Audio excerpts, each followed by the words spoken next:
As you know, we are going to bring a lot of success stories on board with this chat show, and the purpose is to help you understand what it took them to make it really big and huge in the entrepreneurship area. Today, we have with us Varun Chawla. Varun Chawla is co-founder of 91 Springboard. You all know 91 Springboard has been such a huge success in the last couple of years. Varun is going to talk about how this journey has been and how you can also make it true for yourself.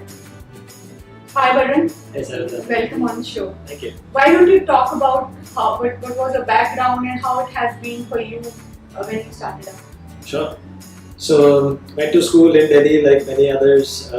Went to a school called Birla Vidyaniketan. When I graduated, I sort of knew very early on that the top schools, top colleges in India are very competitive, so trying to get into an Indian college was going to be difficult. So luckily my parents had saved many years, typical middle class family, and they've given me the ability to choose a foreign college if I could get in, right? So the last 2 years of school were typically in all the entrance exams, etc. for the US colleges. Luckily enough, got into one of the better colleges, Cornell University, ended up going there.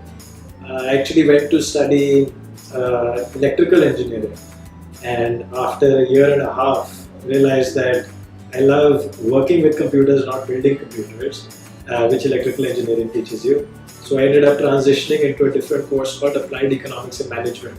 The US systems are flexible enough to allow that. So that's what I graduated with in 2002. I was lucky enough because this was a period right after the dot-com bust. I was lucky to get into the financial services area. I worked with Goldman Sachs in equity research in New York. Then in Bangalore, I spent a total of 5.5 years with Goldman. Great experience, learned a number of things from running and managing a division to actually doing financial analysis of companies and forecasting them. And I think in 2007, when I actually moved on from Goldman, I had this very key discussion with my dad, where I said, look, I've worked in a big company, I've made good money and learned a lot of things. Now I've got a few other passions and I'd like to explore them. And my father, unlike a traditional conservative father, was quite open and liberal and said, look son, if you have these dreams and aspirations, you have no dependents right now, you have your own savings, and I'm happy for you to live in my house for free, so feel free to explore your dreams. Put in my papers next week and went the entrepreneurial route. So I guess over the next, between 2007 and today, I've been doing a number of startups. I've done 5 startups, and now 91 Springboard is my 6th. Those 5 involved a concierge business, a media technology business, an algo trading business, and an investment banking business. The most successful of all the 5 was, of course, called My Guest House. It was acquired by Make My Trip, and this happened in 2011. That event basically set me up for 91 Springboard, wherein over the 5 startups I learned a number of things of how to build successful co-founding teams, and how to build teams. I would say successful because they don't exist today, right? So I learned how to build teams, what sort of people, what sort of backgrounds, what to look for in them, and put those teams together. I learned how to do digital marketing, I learned how to do fundraising, I learned how to put together the infrastructure for an organization to operate, what are the various policies and processes a successful company needs. All of this sort of learned the hard way over those 5 odd years, culminating in the success of My Guest House, which we were lucky enough and privileged enough that one of India's largest travel companies was interested in Make My Trip. So that was a journey where we packaged all of these learnings and said, how can we help young new startups? And that's where the idea of 91 Springboard was born. A lot of startups, if you see, they get into this battle whether we hang on to what we are building vis-a-vis what are the opportunities in market. So you suggest that such startups should go to make this decision intelligently rather than just thinking, okay, I built it, so I have to hang on to it. Yeah. Okay. Perfect. So then, Varun, share more about how you are 4 co-founders in 91 Springboard, and it's one of the brands now in Coworking space. And you are in 7 states in India, 7 cities in India right now. Yes, very so, yeah. So how this how was 91 Springboard born? Okay. So, as I just shared with you, towards the end of the first 5 startups that I did, and that culminated in my guest house and my trip establishing a partnership, I was at a point in my journey where I had experienced multiple startups and learned many things about building startups. I wanted to take this knowledge and share it with other entrepreneurs and other businesses that were growing. And so the thought was, how can we get this information out there? When we started, the idea was to do an accelerator model. That was somehow the next step for me. You give this information, you invest in those companies, they come in batches, and over a few months over these batches, you inject a lot of energy, connections, knowledge, and capital into the company. And over the next 2-3 years, they grow up and you get a return through the equity. Right? That was the idea. For better or worse, what ended up happening was we got started with our first location where we were going to get these companies and invest in them, but our investors pulled out. When your investors pull out and you've got a location that's ready and you have to pay cost to maintain it, etc., immediately your mind changes and your business model changes. So our model went from investing in companies and giving them a place to sit and working with them to saying, you spend on the space and we will help you out and give you knowledge and give you connections and all of that. And so we had to put a spin on it, and we didn't even know it was called Coworking then. We hadn't thought about it. It was just survival mode, right? So 91 actually happened by accident, which is I think how all good things happen. So that's how it ended up starting. And over the next few months and weeks, we realized that we were still thinking for several months after this that we will still try to get funding and run it in that accelerator model.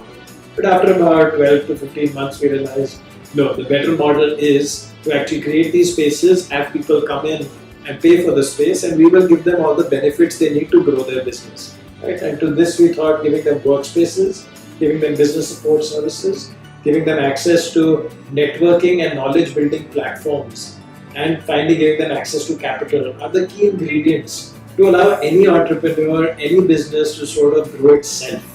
And as soon as you're not responsible for their growth, but you create an ecosystem which allows them to grow, then there's no limit on how many companies you can work with. An accelerator or a VC firm has a limit on how many companies they can work with, because they work very deeply with them and there's a very high level of interaction between the partner or the principal at the VC firm, at the accelerator. Right? A lot of times I've met people who are into the first year of their business, and by that time itself they become so finicky and so upset about not being able to hit the target market right. And all I tell them is, first year you must, as you said, you must focus on getting this right, actually getting your product right and understanding what's your target market. How to Springboard is one of the best examples of how you put your vision into action. So as you said, it's not just a co-working space, it's a community that you're building. So that's the vision of 91 Springboard, to just more than physical spaces, you are looking at providing people an ecosystem. In my earlier times when I talked about multiple startups that I did, I think I wasn't as patient or as mature as the points that you talked about, and my guest house in 91 Springboard truly taught me that. Sometimes I was doing multiple projects at the same time.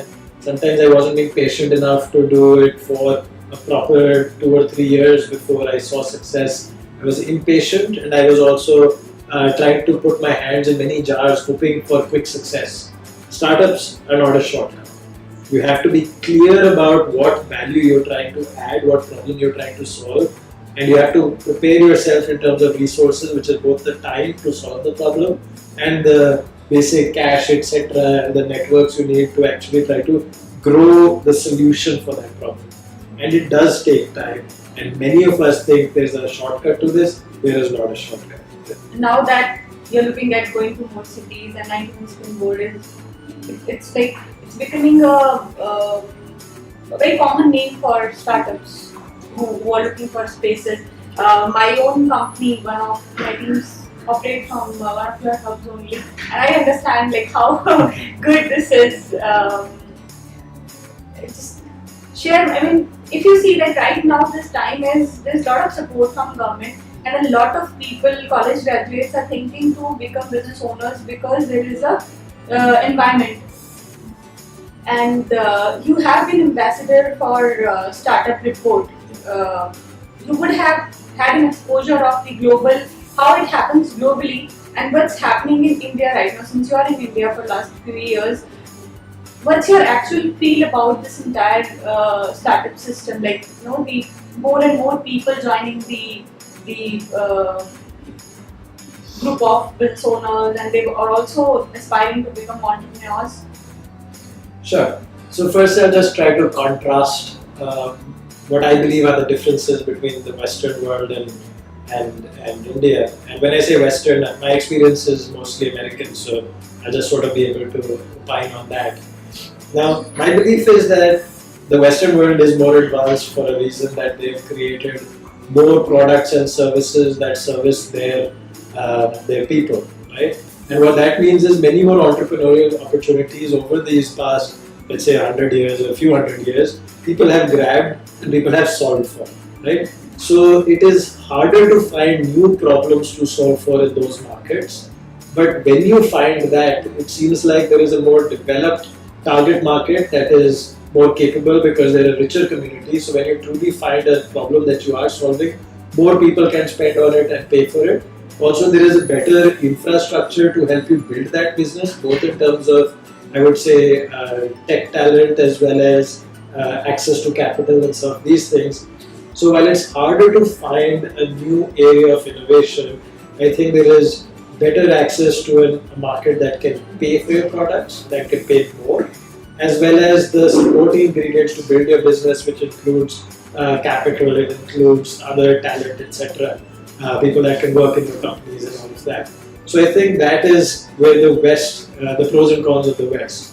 In India, there's far more problems to be solved because until very recently, we were all just struggling to survive, right? We were all making far less money and our focus was just roti, kapda and makan, if you will, right? It was the necessities.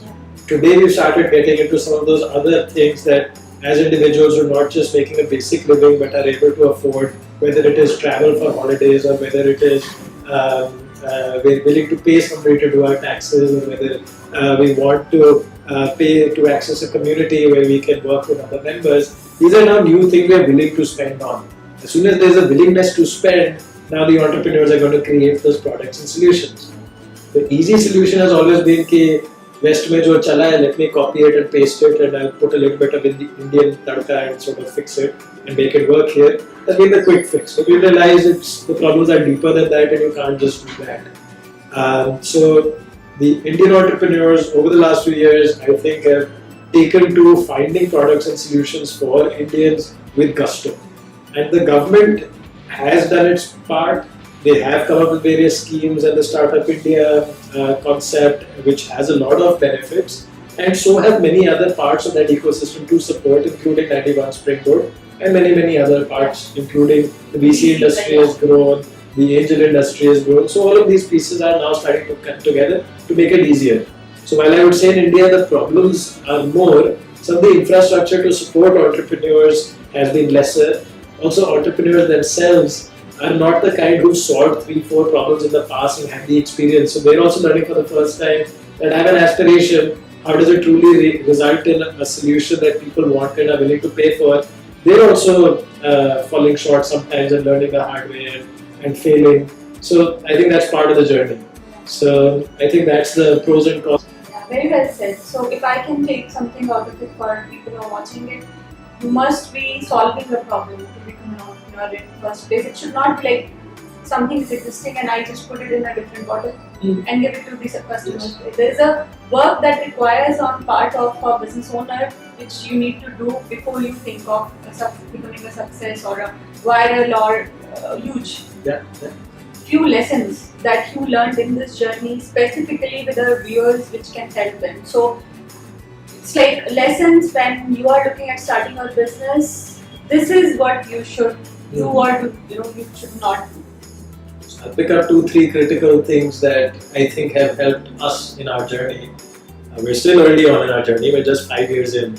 And to build a business is really, I think, 10 years if not more to build a solid business. Most of us read too much TechCrunch or your story and get excited about how easy it is. But those are only the successes. For every success, there are hundreds of failures, right? So I think when you're just starting, the most critical thing is your team, right? You have to get that founding team that really works. So I know on paper it looks like you should get all these complementary skills. I'm good at this person needs to be good at this, third person needs to be good at this. Together we're all able to provide all the gaps to make this business work, so let me go find that. But sometimes in doing this we forget that there has to be a very strong trust and bond and chemistry, if you will, between the people, because you're going to spend more time with these people than you do with your wife. Right? I work 10 hours a day and I go home for, I sleep for 8 hours a day, so I probably spend 6 hours with my family, right? So I'm spending more time at office with my co-founders, and if that is not a solid relationship where you can have meaningful conversations, it's not always happy conversations. So finding that group early on, very important. It will probably be the single most important thing you will do to determine the success of your business.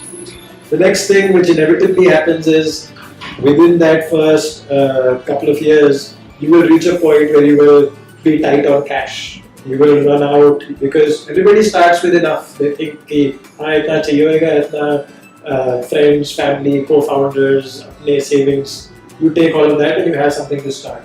At some point, you're going to reach a point, hey, we made some mistakes, we burnt up some cash, we haven't gotten to the level we wanted to with our savings. Now we need to get some from somewhere, right?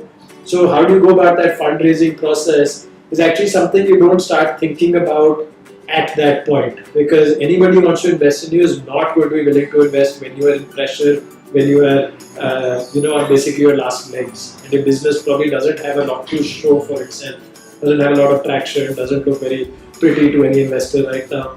How do you get money at that point? You don't get money at that point. You start by assuming something will go wrong, and even before you start your journey, when you're talking to your co-founder, you started warming up investors. You're speaking to rich friends and family, you're speaking to potential early stage angel investors, and you're telling them about your journey.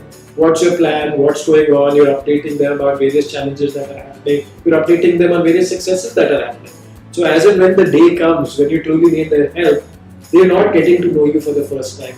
They've been in touch with you for 6, 9, 12 months, and when that day comes, they're saying, this guy's managed to put together a good team.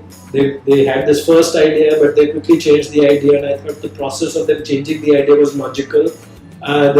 They've not achieved zero success, they've achieved some success, and they've shared all these numbers with me on a month-on-month basis, so I've seen the trajectory going up. So I believe many of these things are going well, so let me trust this person now. Right? But that only happens if you build this story. If you go the day you are in trouble, you won't get the support. So financing and how to manage that relationship with investors is going to be critical early on in that journey. The third one, I think, the one that we're learning today, I'll be honest.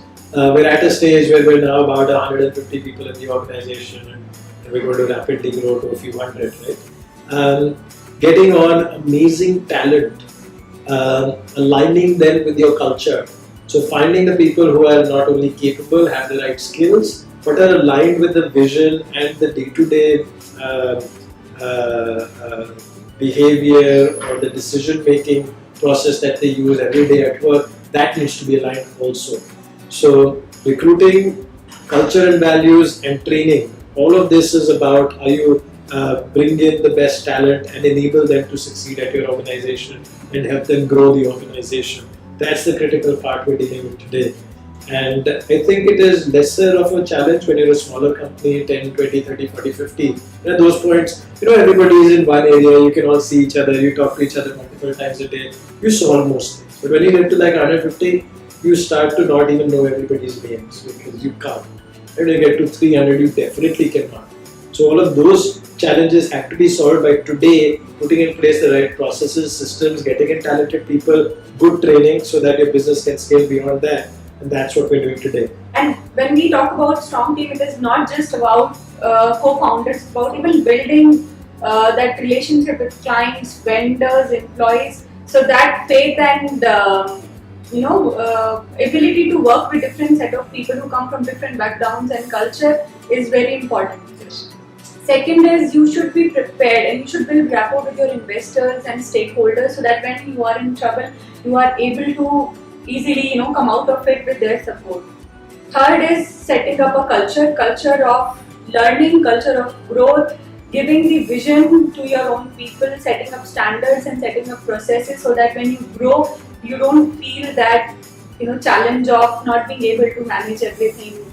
Your team should have the values that you have, and they are able to take decisions in your absence, and on day-to-day basis they can run it.